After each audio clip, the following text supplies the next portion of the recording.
Graça e paz, seja muito bem-vindo, seja muito bem-vinda. Você está no canal Ensino e Palestra. Meu nome é Alex Paulo e o objetivo do nosso canal é transmitir o conhecimento sistemático da Palavra de Deus. Aqui no nosso canal, nós estamos trabalhando com a nossa revista Lições Bíblicas, o guia de estudos publicado pela CPAD, a Casa Publicadora das Assembleias de Deus.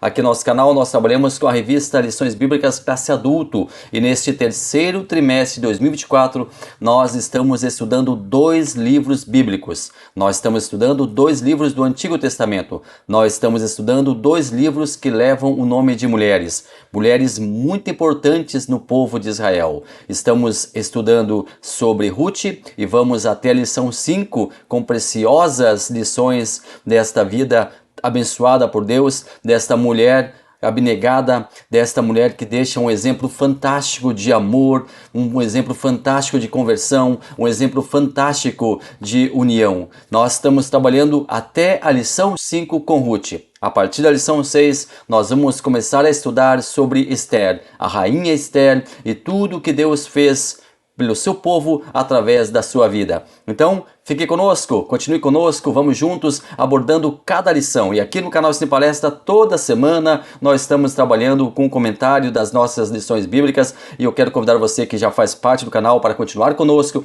E você que não está recebendo as notificações, faça o seguinte, desative o sininho, ative novamente para que você volte a receber as notificações. Você que está chegando agora, deixe seu like. Se gostar do vídeo, vá até o final do vídeo. Se gostar, continue com o like. Se não gostar, pode tirar o like. Mas eu creio que você vai gostar, porque nós estamos nos esmerando para fazer um trabalho com a graça, com a misericórdia de Deus, um trabalho de excelência aqui no nosso canal. Muito obrigado a você que está conosco, muito obrigado a você que está chegando agora, muito obrigado a você que já faz parte da família Ensino e Palestra. O tema do terceiro trimestre de 2024, conforme nós falamos, é sobre Ruth e também nós vamos falar sobre Esther. O Deus que governa o mundo e cuida da família, os ensinamentos divinos nos livros de Ruth e Esther para a nossa geração. O pastor que está comentando a revista deste trimestre é o pastor Silas Queiroz. Ele é pastor ali da Assembleia de Deus em Ji-Paraná, na Rondônia. Também ele é procurador-geral ali do município de Ji-Paraná, na Rondônia. E nós estamos aprendendo muitas coisas importantes com ele. E hoje nós chegamos a um momento crucial. Nós chegamos hoje no encontro de Ruth com Boaz. E nós vamos trabalhar a lição 4 a partir de agora aqui no Ensino e Palestra.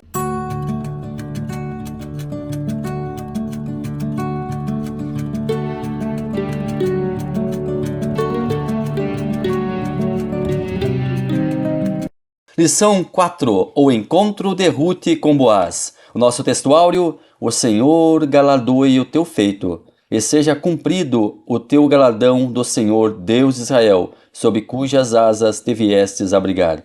Ruth, capítulo 2, versículo 12.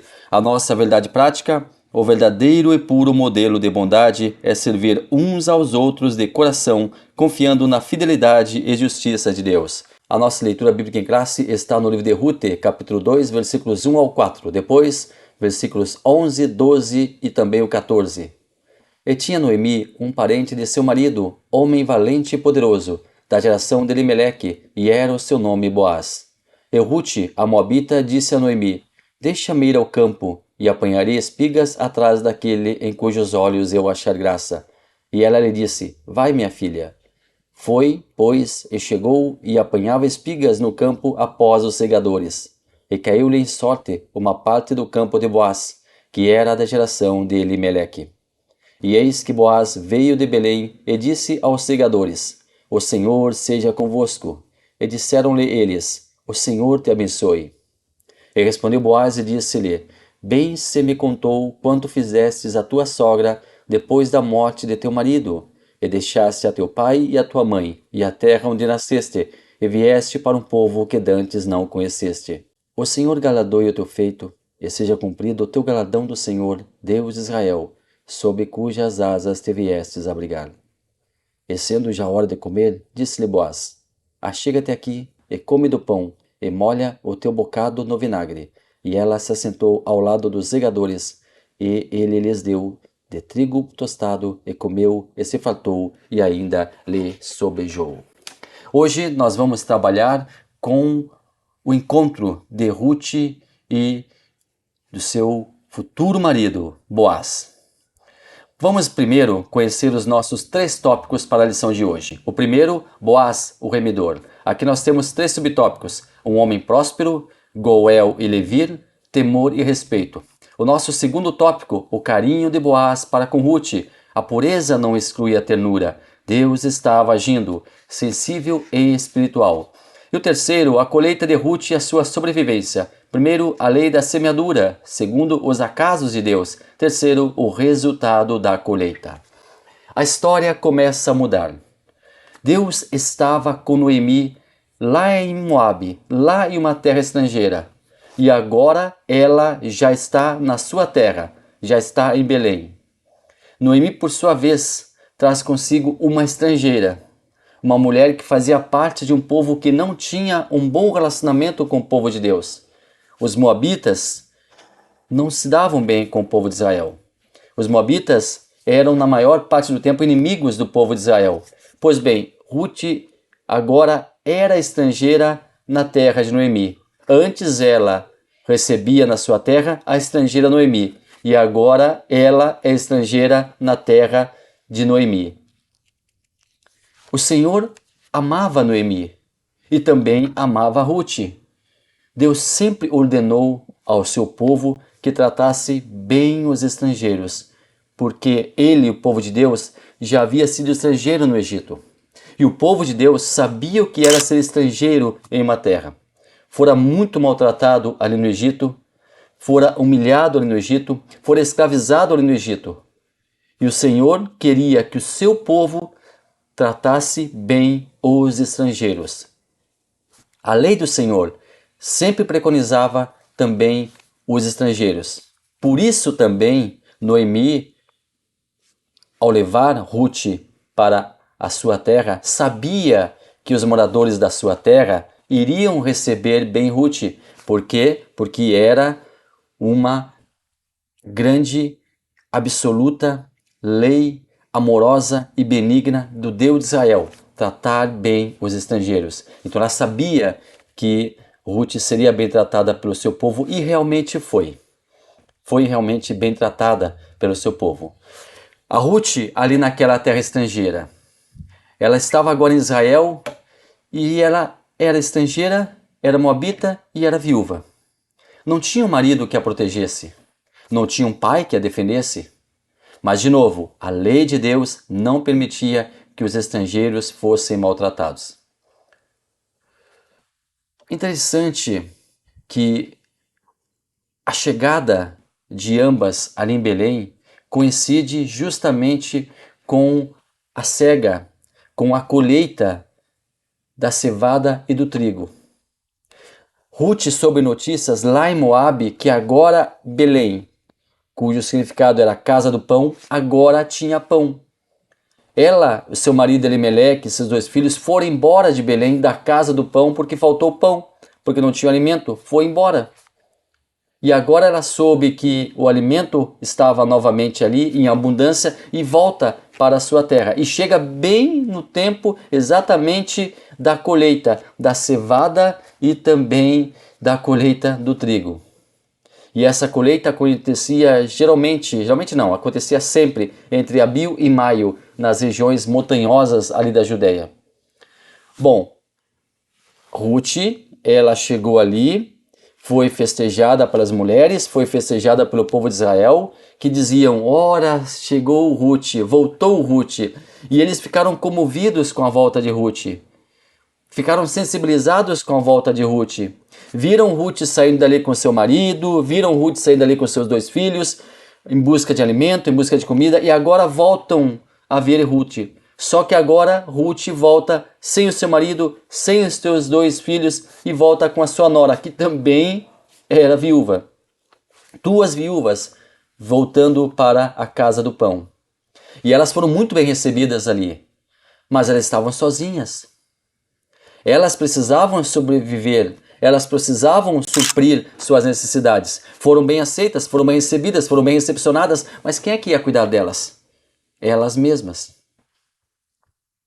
Mas aqui nós notamos a sobrevivência da mulher Noemi, a sobrevivência da mulher Ruth, E essa sobrevivência se dá através da lei do Senhor, que não deixaria que os estrangeiros, que as viúvas, que os pobres passassem necessidade. O Senhor não esquece dos mais pobres. O Senhor não esquece dos menos favorecidos. Por isso implantou em Israel uma lei, da qual nós já vamos falar em seguida aqui. Um verdadeiro refúgio para quem precisava suster-se e não tinha condições próprias para tal. A lei da colheita. Bom, mas agora nós vamos trabalhar com um novo personagem. Um novo personagem entra aqui na história. Boaz. Quem era Boaz? Quem era esse homem que agora entra na história? Boaz, segundo o entendimento de alguns estudiosos, talvez fosse filho de Raabe. Se lembra de Raabe, lá de Jericó? A prostituta que recebeu os 2 espias lá em Jericó? Ela também começou, a partir do momento em que recebeu os espias, ela ali fez com que eles pactuassem com ela, que ela não morreria e também os da sua casa não morreriam, e assim ela começou a traçar uma nova vida para a sua vida, e ela entrou na genealogia de Jesus. E talvez agora ele, Boaz, seja filho dessa mulher que entra para a história de Israel também, esta mulher chamada Raabe. Boaz era um judeu da tribo de Judá. Muitos acreditam que ele seria sobrinho de Elimeleque, o marido falecido de Noemi. Ele morava em Belém, ele era fiel a Deus, fiel às leis, e o texto fala que ele era valente e poderoso, e aqui valente e poderoso falam da sua integridade, do seu caráter e também da sua influência. E ainda dizem respeito ao poder econômico que ele tinha. Ele era um grande produtor rural. Ele possuía plantações de trigo e cevada e tinha muitos trabalhadores contratados. Aqui nessa história nós vemos 2 leis. Nós temos a lei do levirato e também nós temos a lei da colheita. E eu quero ler aqui com você uma parte da revista que nós já chamamos a atenção aí para o nosso segundo subtópico, que é Goel e Levir. Segundo o pastor Silas Queiroz, a expressão da geração de Elimeleque não nos permite saber o grau de parentesco entre Boaz e o marido de Noemi. Embora, como eu falei aqui, muitos estudiosos acreditam que Boaz teria sido sobrinho de Elimeleque, mas não se bate martelo acerca disso. E o pastor, inclusive, Silas Queiroz, aqui cita uma tradição onde ele realmente seria sobrinho de Elimeleque.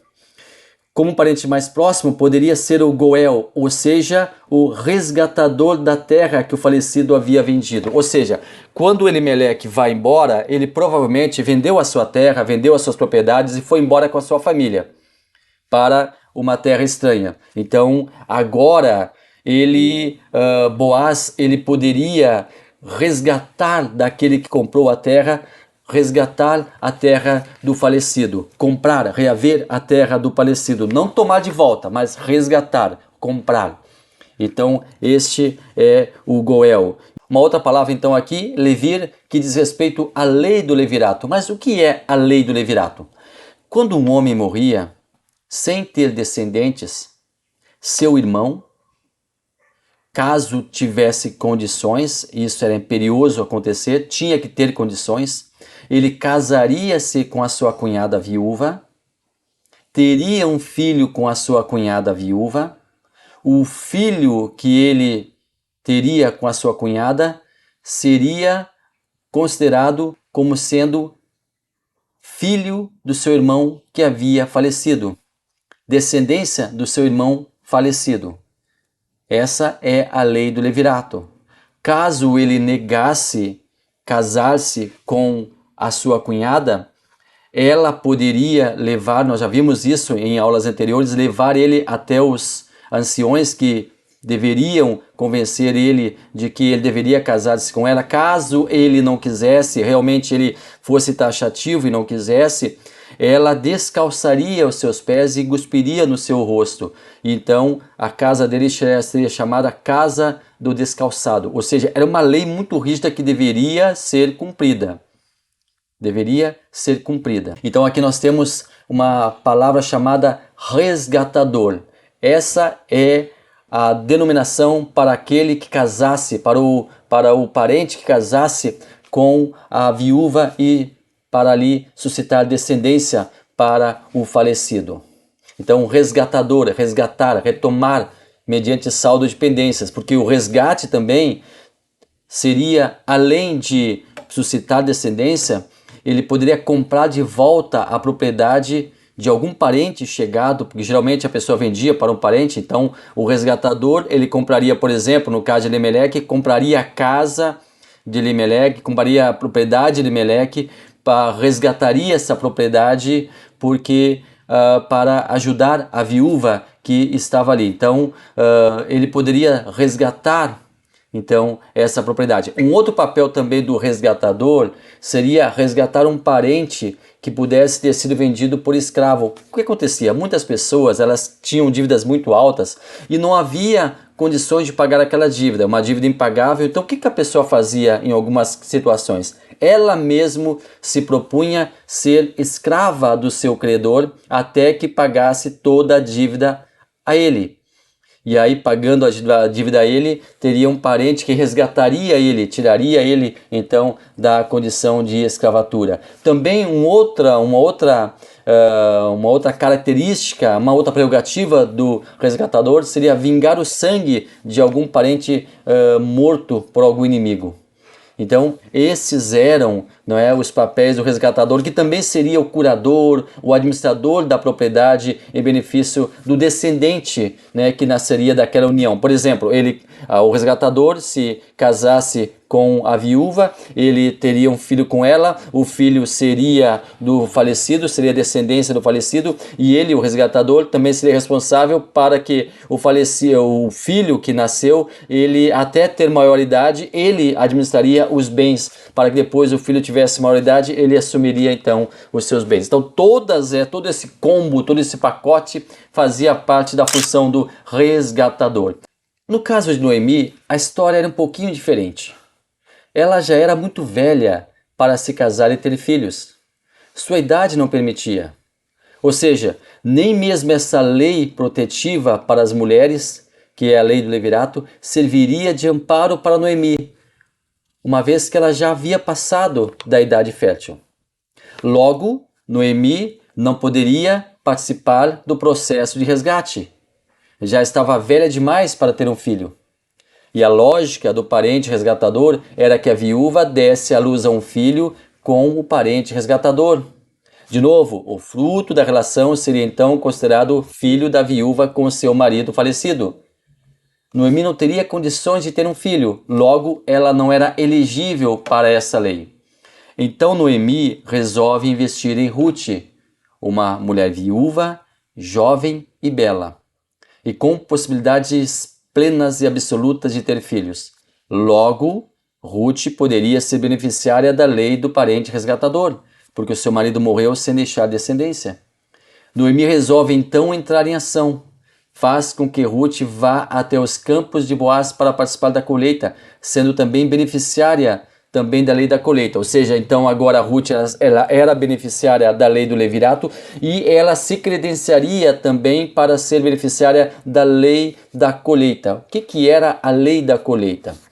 A lei da colheita está lá em Levítico capítulo 19, versículos 9 e 10. A lei exigia, preste atenção, que durante a colheita, uma parte da plantação não deveria ser colhida, não poderia ser tocada. Ou seja, as pessoas contratadas para fazer a colheita do campo, elas sabiam que determinada parte ali, elas não colheriam. Elas colheriam todas as demais partes, mas uma parte ficaria reservada. Reservada para quem? Reservada para que as pessoas pobres pudessem se alimentar com aquela parcela intocada da colheita. Como funcionava? Então, a colheita era iniciada e uma parte determinada, com certeza pelo dono ali da plantação, que dizia, não, essa parte aqui vocês não toquem. E aí os pobres entravam na propriedade e se abasteciam daquela parte intocada. Não era uma invasão, não havia uma invasão ali. Não havia ali um roubo, uma apropriação indébita, não. O proprietário sabia muito bem quem deveria entrar na sua propriedade, quem deveria então fazer aquela colheita. Os pobres que deveriam. Quem eram os amparados por essa lei da colheita? Os pobres, os estrangeiros e as viúvas. Olha só, Ruth ela era pobre, porque ela e Noemi chegaram pobres na terra, não tinham bens. Ela era estrangeira, moabita. Ela era viúva. Então, ela gozava de um triplo direito da referida lei. A lei que ainda dizia que os homens que estavam ali fazendo a colheita, as mulheres faziam a colheita também, eles então deixavam certa parte intocada e começavam então a semear naquela parte permitida. Só que muitas vezes semeavam e caía alguma coisa no chão. Agora eles não poderiam também juntar aquilo que estava no chão. Por quê? Porque também os pobres, as viúvas, os estrangeiros poderiam passar ali e pegar aquela parte que estava no chão e também tomarem para si. Veja como Deus é maravilhoso. Veja como Deus é magnífico. Veja como Deus é bondoso. Veja como Deus é misericordioso. Pessoas ricas, abastadas, tinham direito sim, porque plantaram, porque trabalharam, porque fizeram, não é, por jus a terem a sua lavoura, a terem as suas plantações. Mas os mais pobres que não tinham condições, eles também não deixavam de ser alimentados. Eles também não deixavam de ser saciados. Então, eles, os pobres, as viúvas, os estrangeiros, eram beneficiários dessa lei da colheita. E agora, Ruth, ela estava atrás daqueles que estavam cegando, daqueles que estavam colhendo. E aí Boaz diz para eles, deixem cair mais espigas. Espigas aqui não é milho. Espigas aqui, o texto fala em espigas, mas diz respeito à cevada e ao trigo. Deixem cair no chão, deixem cair no chão, deixem cair mais no chão, para que ela fosse pegando mais e mais. Então, Boaz, ele enxerga Ruth e ele ajuda a Ruth. E quando ele sabe que Ruth era uma parente de Elimeleque, sabe que Ruth era que havia trazido sã e salva Noemi para aquele lugar, para a casa do pão, para Belém, então ele afeiçoa-se ainda mais a Ruth. Então lá estava Ruth junto ali atrás dos segadores, atrás daqueles que estavam tirando o alimento da terra, e eles deixavam que caísse maior abundância aquele alimento e ela ia pegando. Só que tem uma coisa, ela estava desamparada. Ela era uma viúva sozinha, estrangeira. Talvez alguém, embora a lei não permitisse, mas talvez alguém quisesse até mesmo molestar ela. Então Boaz dá uma ordem para que ela ficasse com as moças que estavam ali trabalhando. E as moças, elas eram respeitadas. E quando eles souberam que Boaz estava protegendo Ruth, logicamente todos respeitaram essa situação. E ela não foi em nenhum momento molestada, tocada, incomodada. Deus providenciando tudo. Porque no texto que nós lemos, Ruth diz para Noemi, deixa-me ir, e aquele a quem eu achar graça, ou seja, aquele a quem afeiçoar-se por mim, aquele a quem gostar de mim, ele vai com certeza me ajudar. Ela não estava se oferecendo, ela não estava ali se entregando, não. Ela sabia que o Deus que ela a partir de então servia, ele iria cuidar dela, iria encaixar todas as coisas para que tudo desse certo, e foi exatamente o que aconteceu. Deus fez com que tudo desse certo. Então Ruth vai colher, só que ela vai colher sozinha. E é interessante destacar que Noemi não acompanhou a sua nora na missão da colheita. Mas por que não acompanhou? Se aquela colheita, se aqueles grãos, se aquele alimento que ela conseguisse, elas dependiam daquele alimento para a sua sobrevivência. O sucesso daquela empreitada significaria saciar a fome, enquanto que o fracasso daquela empreitada condenaria elas à fome. Mas por que Noemi não foi junto com Ruth? O texto nada menciona, mas nós podemos conjecturar. Talvez Noemi ainda estivesse muito cansada da extensa viagem lá de Moabe até Belém. Talvez Noemi estivesse momentaneamente enferma. Ou talvez Noemi quisesse que realmente Boaz visse Ruth sozinha e se apaixonasse por ela. O que, aliás, foi exatamente o que aconteceu. Agora, Boaz encontra Ruth, conversa com Ruth, se afeiçoa a Ruth, protege Ruth, Ruth sente-se protegida. Boaz, ele está apaixonado por Ruth. E na próxima semana nós vamos continuar essa história, vamos ver o que vai acontecer, vamos ver como essa história toda vai acabar. Na próxima semana nós falaremos sobre o casamento de Ruth e Boaz. Olha o spoiler aí, o casamento de Ruth e Boaz. Essa linda história de amor continua na próxima semana aqui no nosso canal e eu conto com a sua presença, eu conto com você aqui conosco. Gostou do vídeo? Deixa o like. Gostou do vídeo? Comente. Comente o vídeo. O que você achou? O que você acha da história? O que mais chama você na história de Ruth e Noemi? O que você mais acha de interessante na história de Ruth e Boaz? Gostaria de ler a sua opinião aqui conosco. Deixe seu like, isso é muito importante porque faz com que o vídeo seja impulsionado. E na próxima semana nós vamos para mais uma lição aqui no canal Ensino e Palestra. Lembrando que nós estivemos ali na conferência de Escola Bíblica Dominical, patrocinada pela CPAD, ali em Florianópolis, naquela linda cidade de Florianópolis. E eu fiz algumas tomadas, algumas imagens lá, alguns vídeos lá e eu vou colocar aqui no nosso canal. Então se você quiser acompanhar, inscreva-se no canal, deixe ali o sininho ativado para que você receba as informações para quando este vídeo já estiver no ar. Deus abençoe maravilhosamente a sua vida.